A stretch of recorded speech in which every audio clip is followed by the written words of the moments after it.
पृथ्वी news, नवा ध्यास नवे पर्व। नीटच्या फेरपरीक्षेनंतरही घोळ, कराडच्या धनश्रीचे 145 गुण गायब, अपेक्षित 536 मिळाले 391, नीट निकालावर पुन्हा प्रश्नचिन्ह। नीटच्या फेरपरीक्षेनंतरही निकालावर गंभीर प्रश्नचिन्ह उपस्थित झाले आहे।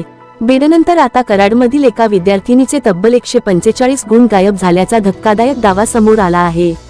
अपेक्षित 536 गुण असताना स्कोअर कार्डवर केवळ 391 गुण दाखवण्यात आल्याचा आरोप करण्यात आला आहे।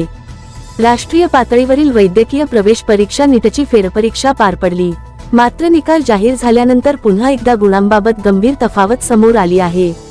कराड येथील धनश्री विनोद पाटील या विद्यार्थिनीने अधिकृत उत्तरतालिका आणि स्वतःच्या OMR शीटची पडताळणी केली।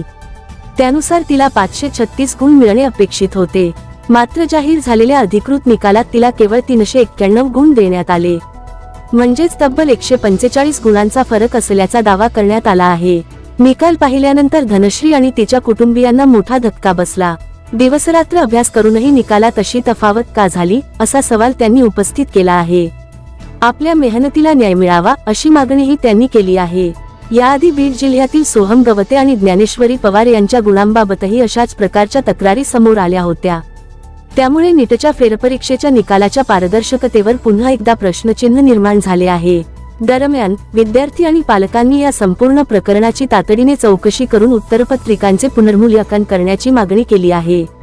न्याय न मिळाल्यास न्यायालयात जाण्याचाही इशारा त्यांनी दिला आहे। बीडनंतर आता कराडमध्येही गुणांतील तफावतीचे प्रकरण समोर आल्याने नीटच्या फेरपरीक्षेच्या निकाल प्रक्रियेवर प्रश्न उपस्थित होत आहेत। या प्रकरणात संबंधित यंत्रणा काय भूमिका घेते आणि विद्यार्थ्यांना न्याय मिळतो का, याकडे राज्यभरातील विद्यार्थी आणि पालकांचे लक्ष लागले आहे। अशाच ताज्या बातम्यांसाठी आजच आमच्या चॅनलला लाईक, शेअर आणि सबस्क्राईब करायला विसरू नका। सागर दंडवते, पृथ्वी न्यूज, कराड। मला 536 मार्क्स यायला पाहिजे होते अकॉर्डिंग टू माझी OMR आणि जे आन्सर की NTA ने दिली होती, पण रिझल्ट मध्ये फक्त 391 मार्क्स आले। जवळपास 2.5 लाखाचा फरक रँकचा फरक पडतो। जर 536 मार्क्स आले असते तर माझा रँक 45 ते 50,000च्या मध्ये असला असता, पण आता जवळपास 3 लाखापर्यंत गेला। यामुळे माझा आत्मविश्वास पूर्ण खालावलाय। काय करायचं पुढे काही कळत नाहीये आणि फक्त बदलून यावा रिझल्ट हीच इच्छा आहे।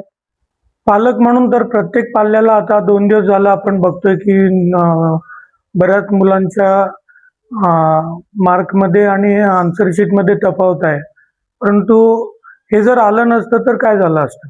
नीटचा OMR शीट आपल्याकडे आहे, आन्सर शीट आपल्याकडे आहे आणि त्याच्यामुळे आपल्याला आपली पोझिशन तरी कळते। 2-2 वर्ष ऍक्च्युली तसं बघितलं तर 8वी 9वी 10वी पासूनच विद्यार्थी अभ्यास करतायत।